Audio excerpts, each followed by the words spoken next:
क्या आपने कभी महसूस किया है कि आप सही बात कहना चाहते हैं, लेकिन जब बोलने का समय आता है तो शब्द जैसे गले में अटक जाते हैं। कई लोग बेहद टैलेंटेड होते हैं, उनके पास आइडियाज़ होते हैं, मेहनत होती है, लेकिन फिर भी उन्हें वह पहचान नहीं मिलती जिसके वे हकदार हैं। वजह अक्सर एक ही होती है, कम्युनिकेशन। सोचिए, कितने मौके सिर्फ इसलिए हाथ से निकल जाते हैं क्योंकि हम अपनी बात सही तरीके से रख नहीं पाते। एक इंटरव्यू, एक मीटिंग, एक रिलेशनशिप, कई बार जिंदगी के बड़े फैसले इस बात पर निर्भर करते हैं कि हम खुद को कितनी स्पष्टता और आत्मविश्वास से व्यक्त कर पाते हैं।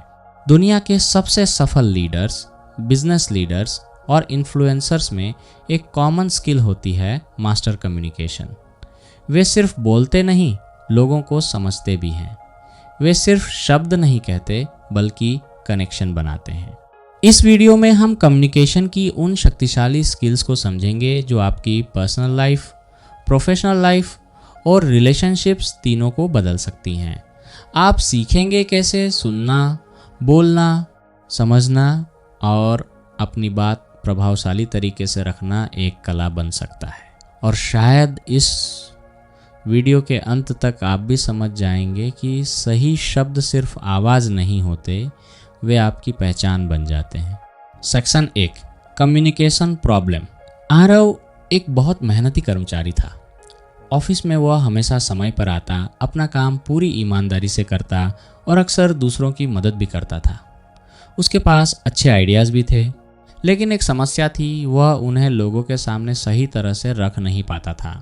मीटिंग के दौरान जब मैनेजर पूछते किसी के पास कोई नया सुझाव है, तो आरव के दिमाग में कई आइडियाज़ आते, लेकिन वह चुप ही रहता। उसे डर लगता कि अगर उसने कुछ गलत बोल दिया तो लोग क्या सोचेंगे। धीरे धीरे ऐसा होने लगा कि उसके ही आइडियाज़ किसी और के मुंह से निकलते और वही लोग तारीफ भी पाते। आरव अंदर ही अंदर निराश होने लगा। उसे लगने लगा कि शायद उसकी मेहनत कभी दिखाई ही नहीं देगी।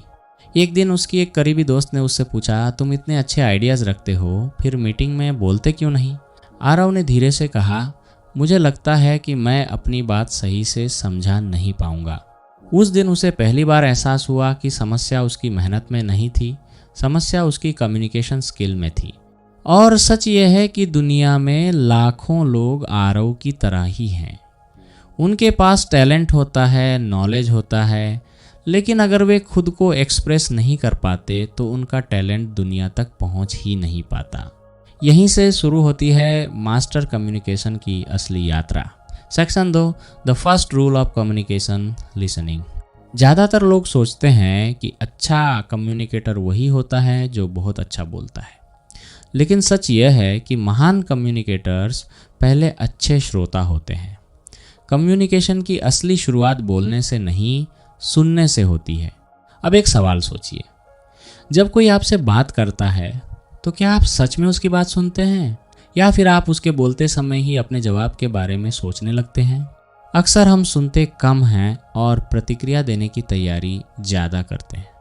यही कारण है कि कई बातचीत अधूरी रह जाती है और लोग महसूस करते हैं कि उन्हें समझा ही नहीं गया। इसे समझने के लिए एक छोटी सी स्थिति सोचिए। अगर कोई इंसान आपको अपनी समस्या बता रहा है और आप पूरी ध्यान से उसकी बात सुनते हैं, बीच में नहीं टोकते, उसकी आंखों में देखते हैं और सिर हिलाकर बताते हैं कि आप समझ रहे हैं, तो सामने वाला तुरंत महसूस करता है कि उसकी बात की कद्र की जा रही है। इसी को कहते हैं एक्टिव लिसनिंग। एक्टिव लिसनिंग का मतलब है सिर्फ शब्द सुनना नहीं, बल्कि उस इंसान की भावना, उसकी चिंता और उसके नज़रिए को समझने की कोशिश करना। जब आप ऐसा करते हैं तो लोगों का भरोसा अपने आप बढ़ने लगता है। याद रखिए, कई बार लोग सलाह से ज़्यादा समझे जाने की इच्छा रखते हैं, और जब आप किसी को सच में सुनते हैं तो आप सिर्फ बातचीत नहीं कर रहे होते, आप एक कनेक्शन बना रहे होते हैं। यही हर मास्टर कम्युनिकेटर की पहली ताकत होती है। Section 3, speaking with confidence. अच्छा सुनना कम्युनिकेशन का पहला कदम है, लेकिन सही समय पर आत्मविश्वास के साथ बोलना भी उतना ही ज़रूरी है। कई लोग जानते बहुत कुछ हैं, लेकिन जब बोलने का समय आता है तो उनकी आवाज़ धीमी हो जाती है, शब्द उलझ जाते हैं और आत्मविश्वास कम दिखाई देता है। यह समस्या बहुत सामान्य है। जब हम किसी मीटिंग, इंटरव्यू या स्टेज पर बोलते हैं तो हमारे दिमाग में एक ही डर चलता रहता है, अगर मैंने कुछ गलत कह दिया तो लोग क्या सोचेंगे। यही डर हमारी आवाज़ और हमारे शब्दों पर असर डालता है। लेकिन कॉन्फिडेंस कोई जन्म से मिलने वाली चीज़ नहीं है। यह एक स्किल है जो अभ्यास से विकसित होती है। सबसे पहला तरीका है धीरे और स्पष्ट बोलना। जब हम जल्दी जल्दी बोलते हैं तो शब्द साफ नहीं निकलते और सामने वाला समझ नहीं पाता। लेकिन जब आप थोड़ा रुककर स्पष्ट और शांत आवाज़ में बोलते हैं तो आपकी बात ज़्यादा प्रभावशाली लगती है। दूसरा महत्वपूर्ण तत्व है पॉज की ताकत। कई लोग सोचते हैं कि रुकना कमजोरी है, लेकिन सच में सही जगह लिया गया छोटा सा पॉज आपके शब्दों को ज़्यादा वजन देता है। इससे सामने वाले को सोचने का समय मिलता है और आपकी बात ज़्यादा प्रभाव छोड़ती है। और तीसरी चीज़ है प्रैक्टिस। जितना ज़्यादा आप बोलने का अभ्यास करेंगे उतना ही आपका आत्मविश्वास बढ़ेगा। याद रखिए, कॉन्फिडेंस का मतलब परफेक्ट होना नहीं है। कॉन्फिडेंस का मतलब है अपनी बात को ईमानदारी और स्पष्टता के साथ कहना। Section 4, the power of body language. जब हम कम्युनिकेशन की बात करते हैं तो ज़्यादातर लोग सिर्फ शब्दों के बारे में सोचते हैं, लेकिन सच यह है कि हमारी बात का बहुत बड़ा हिस्सा शब्दों से नहीं बल्कि हमारे शरीर की भाषा से व्यक्त होता है। इसे ही हम बॉडी लैंग्वेज कहते हैं। कभी आपने ध्यान दिया होगा कि जब कोई इंसान आपसे बात करते समय आंखों में नहीं देखता, बार बार इधर उधर देखता है या बहुत ज़्यादा घबराया हुआ दिखता है, तो उसकी बात पर भरोसा करना मुश्किल हो जाता है। दूसरी तरफ जब कोई व्यक्ति सीधे खड़ा होकर शांत चेहरे के साथ और सही आई कांटेक्ट के साथ बात करता है तो उसकी बात ज़्यादा प्रभावशाली लगती है। यही बॉडी लैंग्वेज की ताकत है। कम्युनिकेशन एक्सपर्ट्स कहते हैं कि बातचीत में सिर्फ शब्द ही मायने नहीं रखते, बल्कि आपका पोस्चर, चेहरे के एक्सप्रेशंस, हाथों के जेस्चर और आई कांटेक्ट भी उतने ही महत्वपूर्ण होते हैं। एक छोटा सा उदाहरण सोचिए। अगर आप किसी से हाथ मिलाते समय झिझकते हुए, झुके हुए खड़े हैं तो सामने वाले को लगेगा कि आप असुरक्षित हैं। लेकिन अगर आप सीधे खड़े होकर हल्की मुस्कान के साथ बात करते हैं तो वही बातचीत ज़्यादा सकारात्मक बन जाती है। अच्छी बॉडी लैंग्वेज के लिए कुछ सरल चीज़ें याद रखें। सीधे खड़े रहें, आई कांटेक्ट बनाए रखें, अनावश्यक हरकतों से बचें और बातचीत के दौरान स्वाभाविक जेस्चर का इस्तेमाल करें। धीरे धीरे आपका शरीर भी वही संदेश देने लगेगा जो आपके शब्द कह रहे हैं। याद रखिए, कई बार लोग आपके शब्द भूल जाते हैं, लेकिन आपकी उपस्थिति और आपका आत्मविश्वास उन्हें लंबे समय तक याद रहता है। Section 5, emotional intelligence in communication. Communication सिर्फ शब्दों का आदान प्रदान नहीं है। असली कम्युनिकेशन तब होता है जब हम सिर्फ सामने वाले की बात ही नहीं बल्कि उसकी भावनाओं को भी समझते हैं। इसी क्षमता को कहा जाता है इमोशनल इंटेलिजेंस। मान लीजिए कोई व्यक्ति गुस्से में आपसे बात कर रहा है। अगर आप भी उसी गुस्से में जवाब देंगे तो बातचीत जल्दी ही बहस में बदल सकती है। लेकिन अगर आप एक पल रुककर यह सोचें कि सामने वाला इतना परेशान क्यों है, तो आप स्थिति को बेहतर तरीके से संभाल सकते हैं। यही इमोशनल इंटेलिजेंस की शुरुआत है।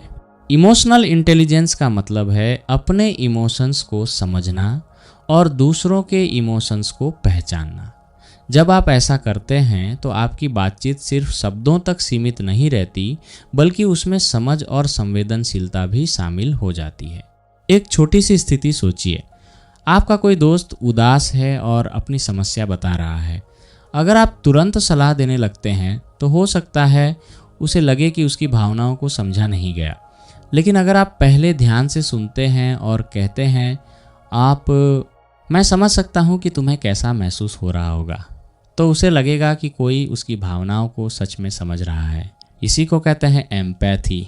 जब कम्युनिकेशन में एम्पैथी जुड़ जाती है तो रिश्ते मजबूत होते हैं, भरोसा बढ़ता है और बातचीत ज़्यादा अर्थपूर्ण बन जाती है। याद रखिए, एक अच्छा कम्युनिकेटर सिर्फ शब्दों से नहीं बल्कि समझ और संवेदनशीलता से लोगों के दिल तक पहुंचता है। Section 6, public speaking, story telling जब भी पब्लिक स्पीकिंग की बात होती है, बहुत से लोगों के मन में डर पैदा हो जाता है। स्टेज पर खड़े होकर बोलना कई लोगों के लिए सबसे बड़ी चुनौती होती है। दिल की धड़कन तेज हो जाती है, हाथ कांपने लगते हैं और दिमाग अचानक खाली सा लगने लगता है। लेकिन सच यह है कि पब्लिक स्पीकिंग एक नेचुरल टैलेंट नहीं है। यह एक ऐसी स्किल है जिसे कोई भी इंसान प्रैक्टिस से सीख सकता है। अच्छे स्पीकर्स में एक खास बात होती है, वे सिर्फ जानकारी नहीं देते बल्कि कहानियों के जरिए लोगों से जुड़ते हैं। इसे ही कहते हैं स्टोरी टेलिंग। सोचिए, अगर कोई स्पीकर सिर्फ नंबर और फैक्ट्स बताता रहे तो ऑडियंस जल्दी बोर हो सकती है। लेकिन अगर वही स्पीकर एक छोटी सी कहानी से शुरुआत करे, कोई सवाल पूछे या कोई अनुभव साझा करे तो लोग तुरंत ध्यान देने लगते हैं। कहानियाँ इंसानों को जोड़ती हैं क्योंकि हम सब अपने अनुभवों और भावनाओं से जुड़ते हैं। पब्लिक स्पीकिंग में एक और ज़रूरी चीज़ है तैयारी। जब आप अपने विषय को अच्छी तरह समझते हैं और पहले से अभ्यास करते हैं तो स्टेज पर आपका आत्मविश्वास अपने आप बढ़ जाता है। छोटे छोटे कदमों से शुरुआत करें। मिरर के सामने बोलें, अपनी आवाज़ रिकॉर्ड करें या दोस्तों के सामने अपने विचार साझा करें। धीरे धीरे आपका डर कम होने लगेगा और आपकी आवाज़ में भरोसा दिखाई देने लगेगा। याद रखिए, एक अच्छा स्पीकर वह नहीं होता जो कभी गलती नहीं करता, बल्कि वह होता है जो अपनी बात दिल से और सच्चाई के साथ कहता है। Section 7, final transformation plus conclusion. अब एक पल रुककर सोचिए, इस पूरी यात्रा में हमने क्या सीखा? कम्युनिकेशन सिर्फ बोलने की कला नहीं है, यह समझने, जुड़ने और विश्वास बनाने की क्षमता है। जब आप ध्यान से सुनते हैं, लोग आपको सम्मान देते हैं। जब आप आत्मविश्वास से बोलते हैं, लोग आपकी बात पर भरोसा करते हैं। जब आपकी बॉडी लैंग्वेज मजबूत होती है, आपकी मौजूदगी ही असर छोड़ती है। और जब आप इमोशनल इंटेलिजेंस के साथ बात करते हैं तो आप सिर्फ शब्द नहीं बोलते, आप दिलों को छूते हैं। याद रखिए, दुनिया में बहुत से टैलेंटेड लोग हैं, लेकिन जो लोग अपनी बात स्पष्टता और आत्मविश्वास के साथ रखते हैं वही आगे बढ़ते हैं। कम्युनिकेशन एक ऐसी स्किल है जो आपके करियर, आपके रिश्तों और आपकी पहचान तीनों को बदल सकती है। और अच्छी बात यह है कि इसे कोई भी सीख सकता है। बस रोज़ थोड़ा अभ्यास करें, किसी को ध्यान से सुनें, अपनी बात साफ शब्दों में कहें और हर बातचीत को बेहतर बनाने की कोशिश करें। धीरे धीरे आप महसूस करेंगे कि आपकी आवाज़ में आत्मविश्वास आ रहा है और लोग आपकी बात को ध्यान से सुनने लगे हैं। याद रखिए, सही शब्द सिर्फ बातचीत नहीं बदलते, वे जिंदगी बदल सकते हैं। अगर यह वीडियो आपके लिए उपयोगी रहा हो तो इसे लाइक करें और ऐसे ही ज्ञानवर्धक वीडियो के लिए चैनल को सब्सक्राइब जरूर करें।